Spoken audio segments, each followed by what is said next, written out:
Room 237 was supposed to be empty, had been empty for 3 months. No patients, no visitors, just darkness and silence. But at 2:47 a.m., every single night, someone was calling for help. The call button would light up red, blinking in the darkness like a heartbeat. And if you listened closely, if you really listened, you could hear a voice, weak, desperate, begging for someone to come. Sarah Chen knew hospitals. 15 years on the night shift at Mercy General. She'd seen people die. She'd seen people fight death and win. She'd held hands with strangers as they took their last breath. She'd seen things that would make most people quit and never look back. But she'd never seen this. Never seen anything like this. What you're about to hear happened at Mercy General Hospital between October 12th and October 20th of last year. 8 days that changed everything. The hospital won't talk about it. The administration denies it ever happened. Most of the staff who were there, they don't work there anymore. They moved to other hospitals, other cities. Some of them left nursing entirely. Sarah Chen still works there, still takes the night shift, still walks those same dark hallways. And 3 weeks ago, she finally agreed to sit down with me and tell her story. This is what she told me. Mercy General Hospital sits on the corner of 5th and Madison, right on the edge of downtown. 12 floors of concrete and glass. Built in 1987 when the city was growing and people thought they needed more of everything. More offices, more apartments, more hospitals. It's not the biggest hospital in the city, not the newest, not the best. Just another place where people come when they're broken and hope someone can fix them. Sometimes it works. Sometimes it doesn't. The building looks normal during the day. Busy, full of life. Doctors and nurses rushing around. Families in the waiting rooms. The cafeteria serving coffee that tastes like water and sandwiches wrapped in plastic. But at night, Mercy General becomes something else. Something quieter, darker. The hallways stretch longer. The shadows seem deeper. The sounds carry further than they should. Sarah Chen had been working the night shift on the 7th floor for 15 years. Medical wing, internal medicine, not the place where dramatic things happen. No emergency surgeries, no code blues in the middle of the night, just sick people trying to get better or trying to find peace before they can't anymore. The 7th floor had 42 rooms. Most nights, about half were occupied. The other half stayed empty, waiting for the next patient who needed help. Room 237 was one of those empty rooms. Had been for 3 months. It was a corner room at the end of the hall.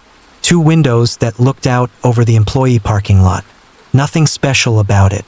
Standard hospital room.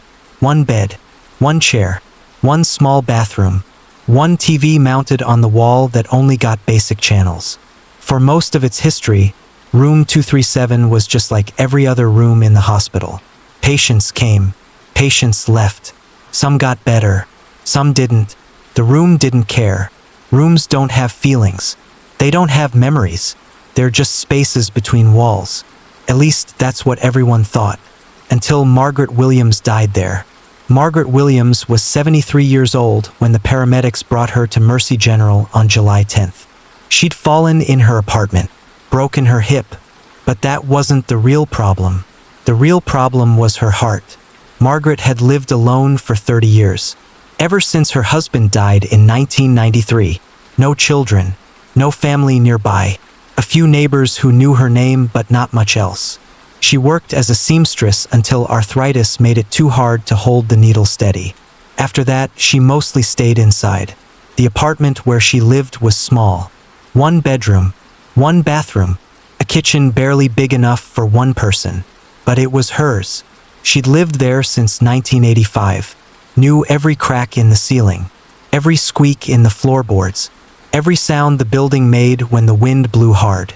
It was the only home she had, the only place in the world where she belonged.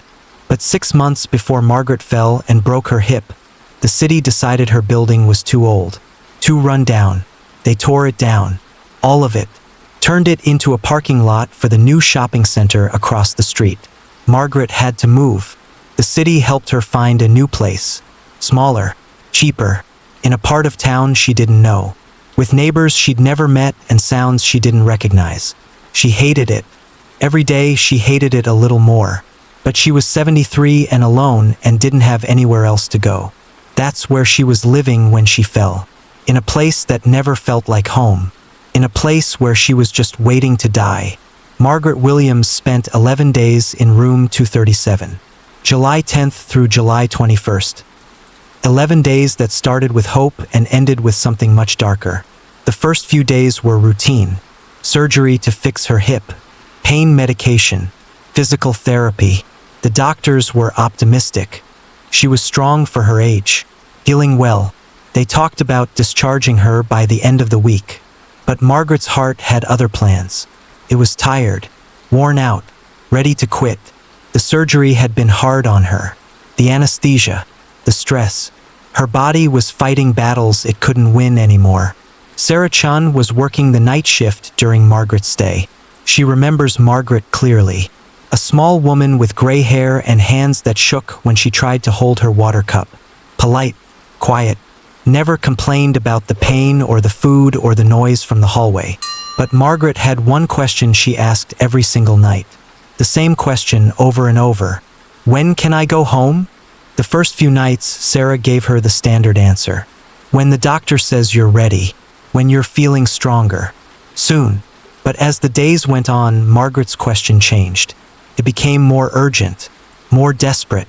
I need to go home, she would say. I need to go home right now. Sarah would sit with her. Try to calm her down. Explain that she needed more time to heal.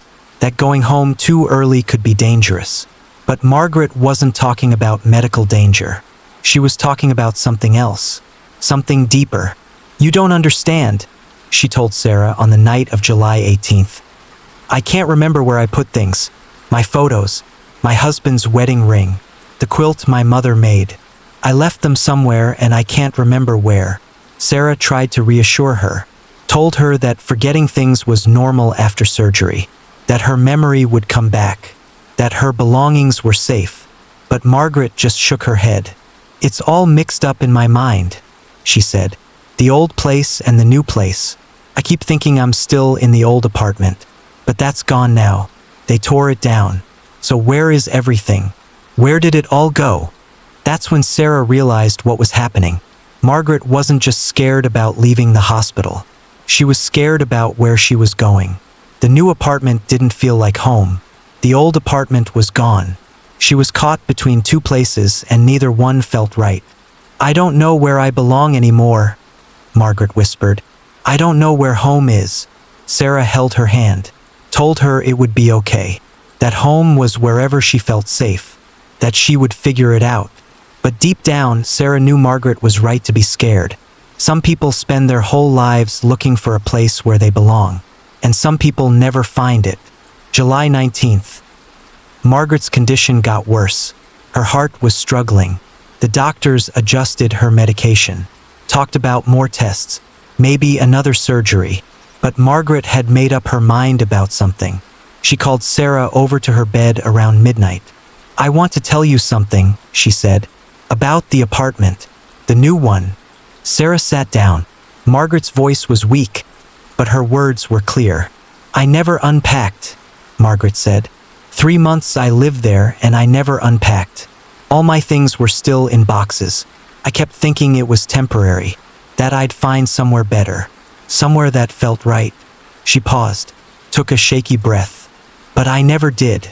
And now all those boxes are sitting in a place that isn't home, with strangers going through my things, deciding what to keep and what to throw away.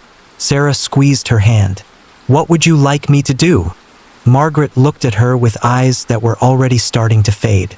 I want you to promise me something. If I don't make it out of here, if something happens to me, I want you to make sure someone goes through those boxes carefully. My husband's things are in there. Pictures of our wedding. Letters he wrote me when he was in the army. You're going to be fine, Sarah said. But even as she said it, she knew it wasn't true. Promise me, Margaret said. I promise. Margaret smiled. The first real smile Sarah had seen from her since she arrived. "Thank you," she said. "Now I can rest." July 20th passed quietly. Margaret slept most of the day. Her breathing was shallow. Her heart rate was irregular. The doctors knew what was coming. So did Sarah. At 2:30 a.m. on July 21st, Margaret woke up. She looked around the room like she was seeing it for the first time. "Where am I?" she asked. "You're in the hospital," Sarah said. "You're safe." Margaret nodded. Then she said something that still gives Sarah chills. "I can see it now.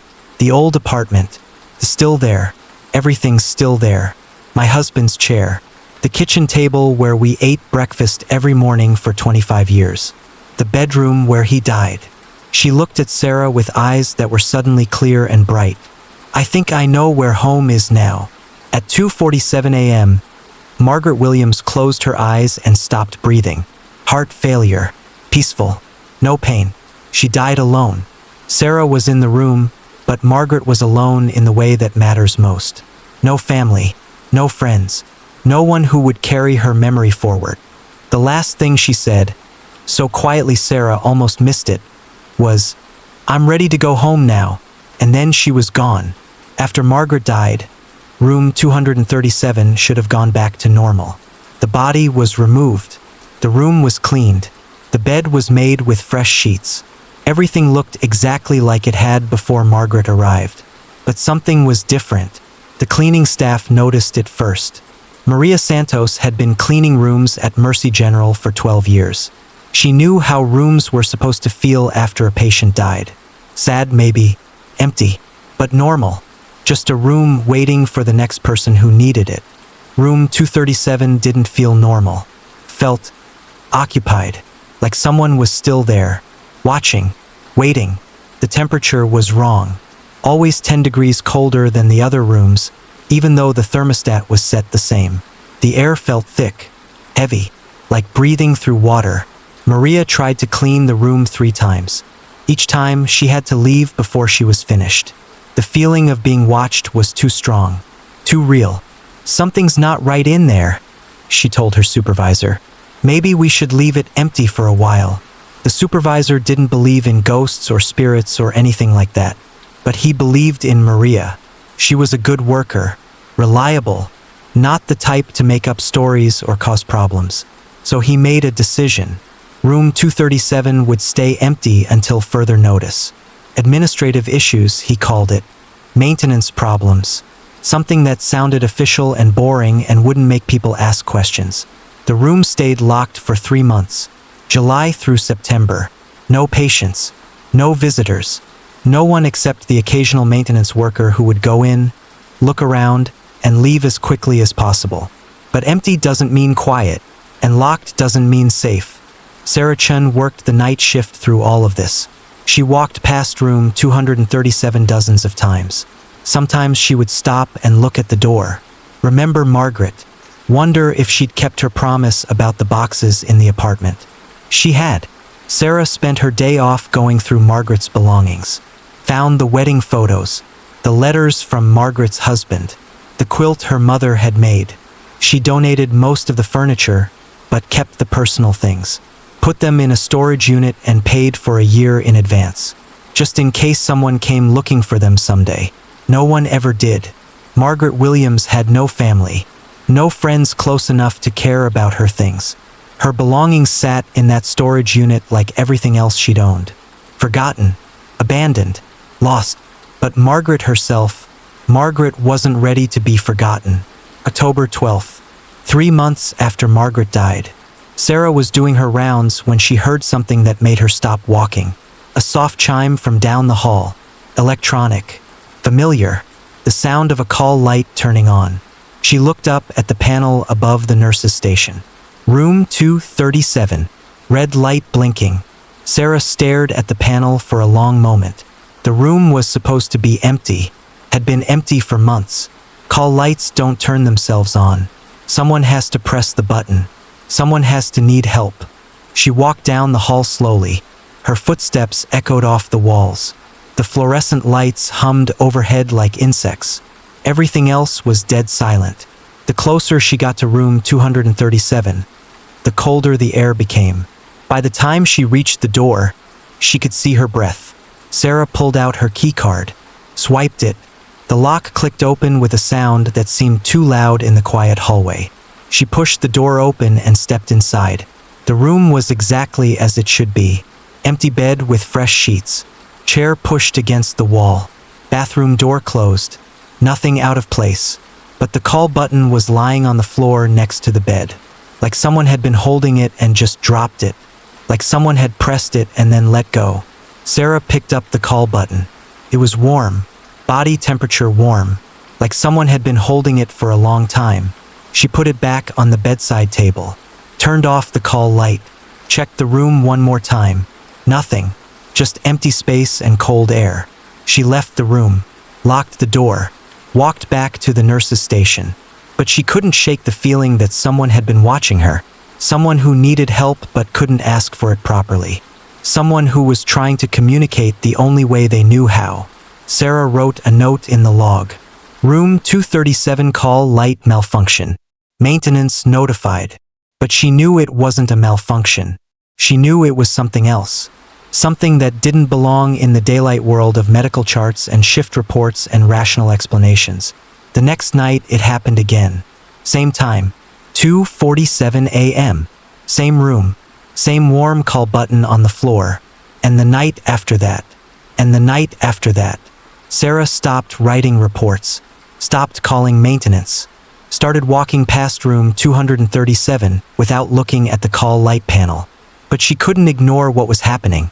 And neither could the other nurses on the night shift. Jennifer Walsh had been working nights at Mercy General for 8 years. She was practical. No nonsense. The kind of nurse who dealt with problems instead of complaining about them. But on October 15th, Jennifer had a problem she didn't know how to deal with. She was walking past room 237 around 3 a.m. when she heard something that made her blood run cold. A voice.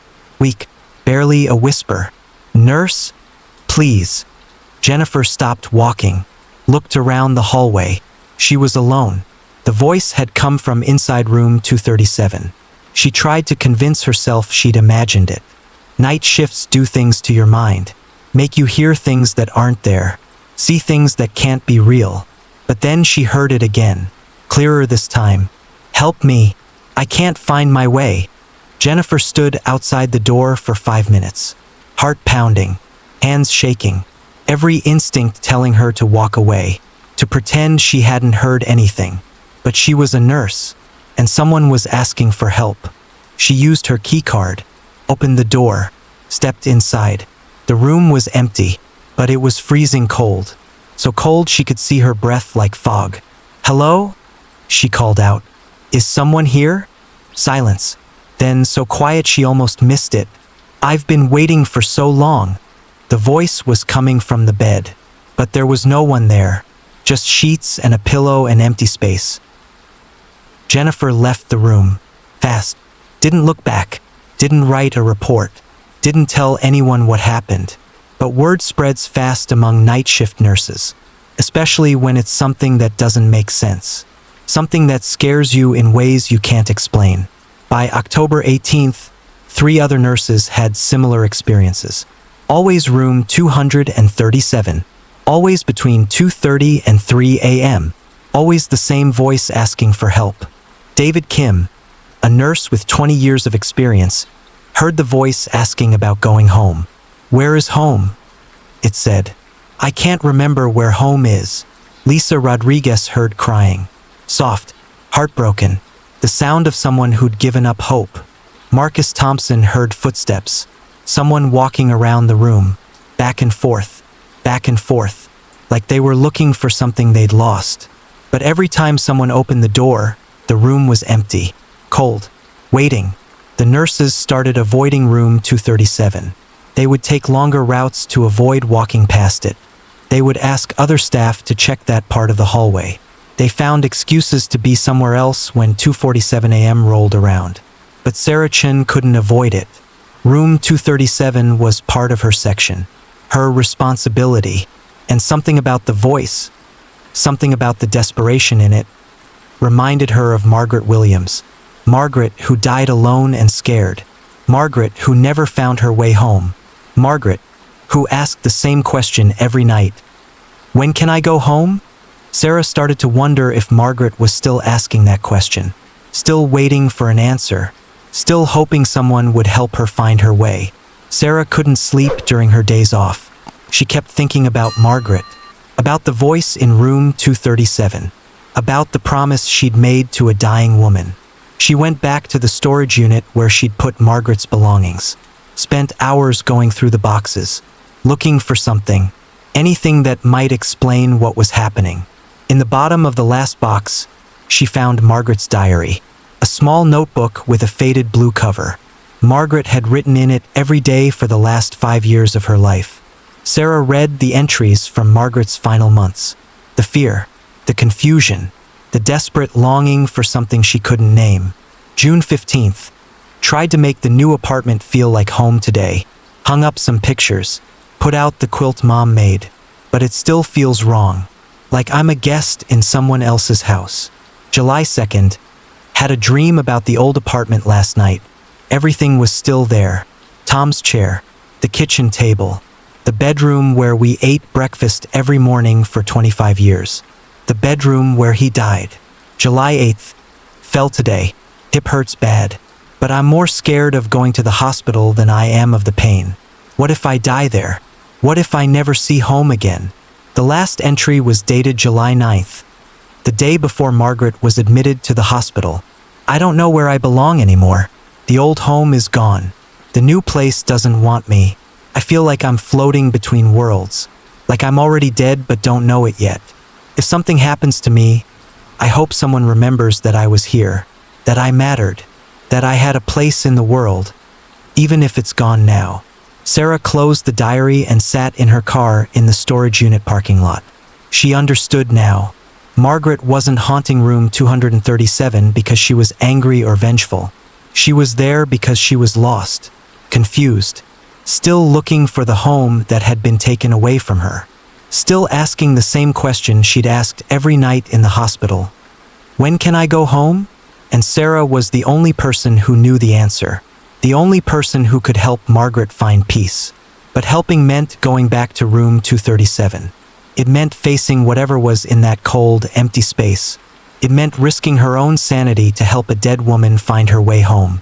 Sarah made a decision that would change everything. She was going to spend the night in room 237. She was going to talk to Margaret Williams. And she was going to find a way to help her go home. October 20th was Sarah's night off. She should have been at home, sleeping, resting, doing normal things that normal people do when they're not working.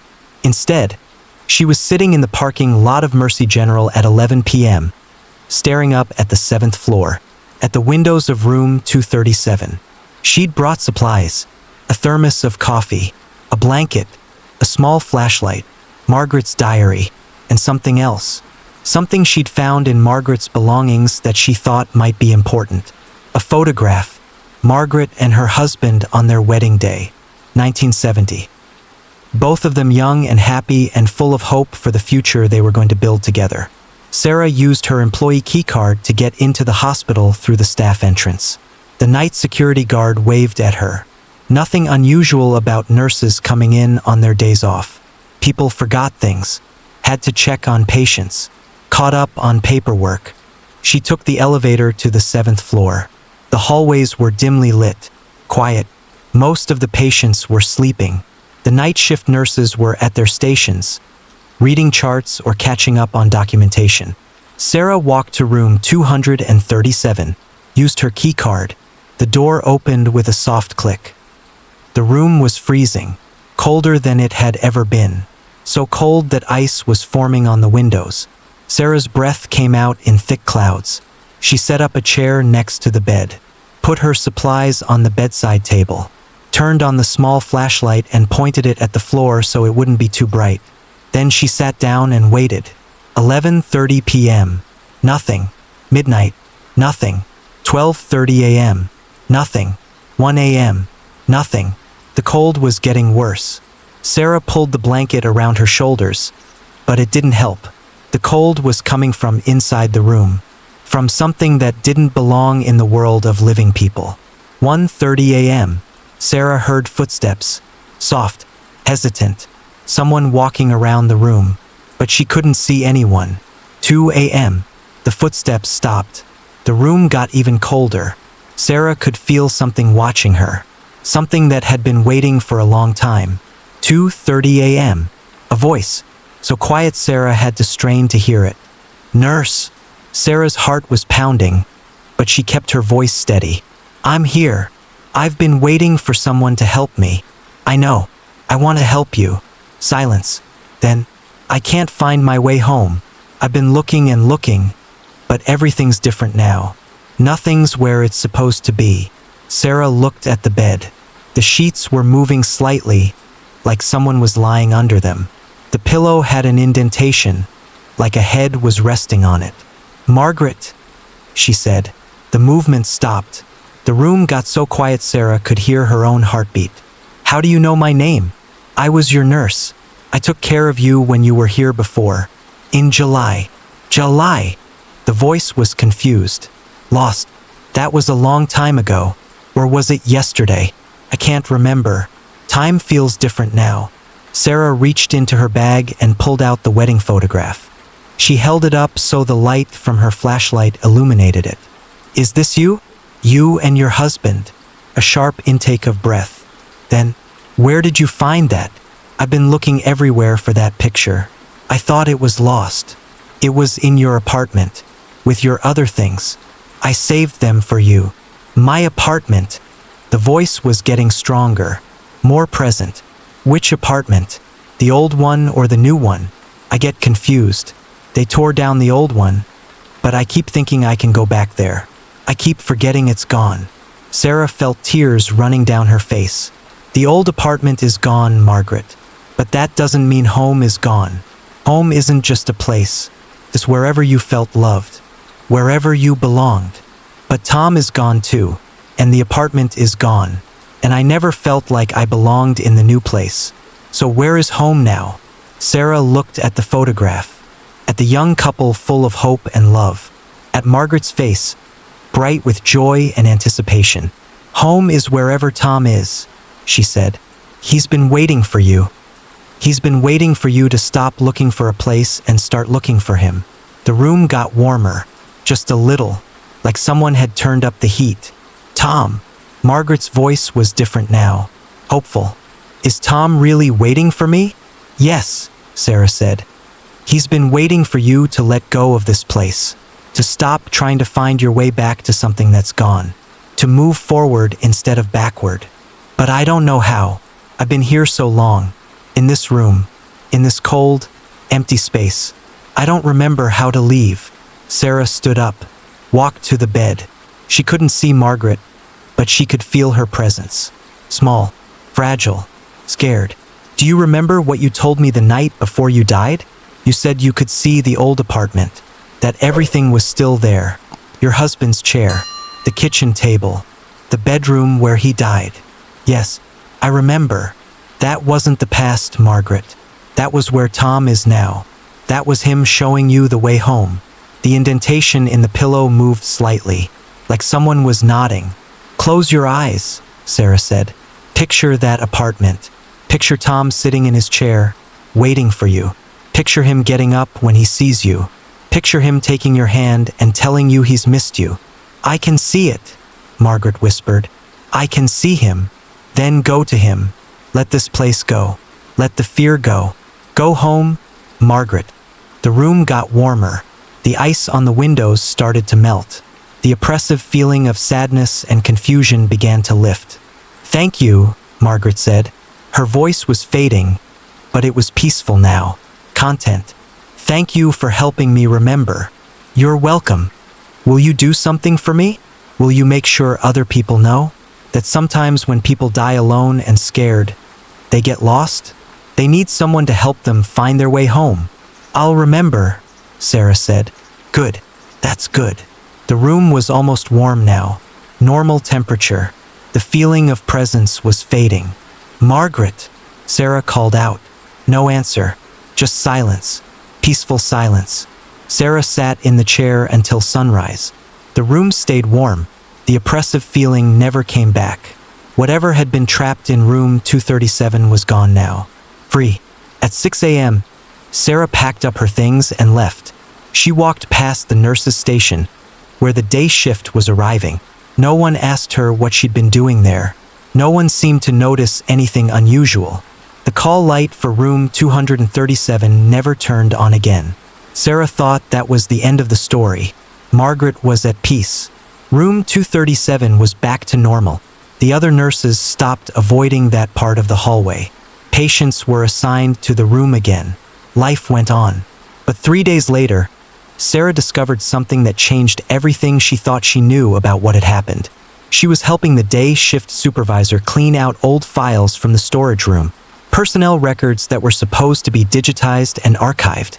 Boxes and boxes of employee information going back decades. Sarah was flipping through files from the 1980s when she saw a name that made her stop breathing. Margaret Williams. Employee ID 4471. Position: registered nurse. Department: internal medicine, floor 7. Hired: March 15, 1982. Terminated: June 30, 1990. Sarah pulled out the file with shaking hands. Inside was a black and white photograph. An ID badge photo from 1985. It was Margaret, but not the old, frail Margaret who had died in room 237.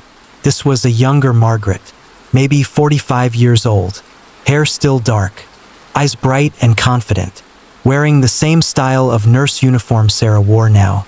Margaret Williams had worked at Mercy General, on the 7th floor, the same floor where Sarah worked. For 8 years, Sarah kept reading. Margaret's performance reviews were excellent. Patients loved her. She was particularly good with elderly patients and people who were dying alone. She had a gift for making people feel less scared, less lonely. But in 1990, Margaret's husband got sick, cancer. She took a leave of absence to take care of him. The leave was supposed to be temporary, but Tom Williams died 6 months later. Margaret never came back to work. The file contained a letter Margaret had written to the hospital administration. I want to thank everyone at Mercy General for the 8 wonderful years I spent as part of your team. Working on the 7th floor taught me so much about caring for people in their most vulnerable moments. I hope I made a difference in some small way. I won't be returning to work. Taking care of Tom during his final months showed me that there are different kinds of nursing. And right now I need to focus on taking care of myself. But I will always remember the patients I cared for, especially the ones who died alone. I hope someone was there to help them feel less afraid. Thank you for everything. Sarah sat in the storage room, holding Margaret's personnel file, and understood what had really happened. Margaret knew the hospital. She knew the routines. She knew the sounds and the smells and the feeling of walking those hallways in the middle of the night. She knew that night shift nurses answer when patients call for help. But more than that, Margaret knew what it felt like to be scared and alone. She knew what it felt like to lose the person you love most in the world. She knew what it felt like to be lost between the life you had and the life you're supposed to have now. Margaret had spent 8 years helping people who were dying alone. And when she died alone in room 237, some part of her remembered that job. Remembered that calling for help was what you did when you were scared and didn't know what to do next. She wasn't haunting the hospital out of anger or unfinished business. She was doing what she'd always done. She was asking for help, and she was trusting that someone would come. Someone did come. Sarah came, and Sarah did what Margaret had done for 8 years. She helped someone who was scared and alone find a way to feel less afraid. But there was one more thing Sarah discovered in Margaret's file. Something that made the whole story even more heartbreaking. A commendation letter from 1987. Margaret had stayed late one night to sit with a patient who was dying. An elderly woman with no family. The woman was scared, kept asking when she could go home.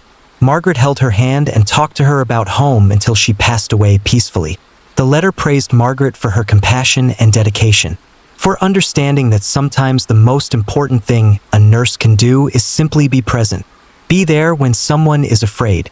Be there when someone is lost. The patient's name was Dorothy Chun, Sarah's grandmother. Sarah's grandmother had died at Mercy General when Sarah was 12 years old. Sarah barely remembered the details, just that her grandmother had been in the hospital and then she was gone. Sarah's parents had protected her from the sadness and the fear, told her that her grandmother had passed peacefully. They never told her that her grandmother had died alone, that she'd been scared, that a nurse named Margaret Williams had held her hand and helped her find peace. Sarah had become a nurse because of her grandmother's death, because she wanted to help people the way she wished someone had helped her grandmother. She'd never known that someone had. She'd never known that Margaret had. The realization hit Sarah like a slow, rising tide. Margaret had once comforted her grandmother in her last moments, and now, decades later, Sarah had done the same for Margaret. 2 lives, 2 acts of compassion, bound across time. Neither woman knowing then what it would mean, but both answering the same call, to simply be there when it mattered most. Sarah closed the file slowly, pressing her hand over the old photograph inside. In the stillness of the storage room, she could almost feel her grandmother's presence, and Margaret's. Not as ghosts, not as cold shadows, but as a warm memory. That night, Sarah walked past room 237 again. The door stood open now, the light spilling softly across the hallway. Inside, the bed was neatly made, the air warm and calm. Ordinary. But Sarah paused, just for a moment, and whispered. She found her way home, and in the quiet, she thought, or maybe just imagined, that she heard a woman's voice, calm and content, say, "Thank you, Sarah. You did well." Sarah smiled through the sting of tears. Then she turned and walked away, her footsteps quiet in the long hallway. Because in the end, the story wasn't about a haunted room at all. It was about what it means to be seen, to be remembered, to be guided home, even when home is no longer a place you can touch. And somewhere, beyond the walls of Mercy General, Margaret Williams was home at last. And so was Sarah.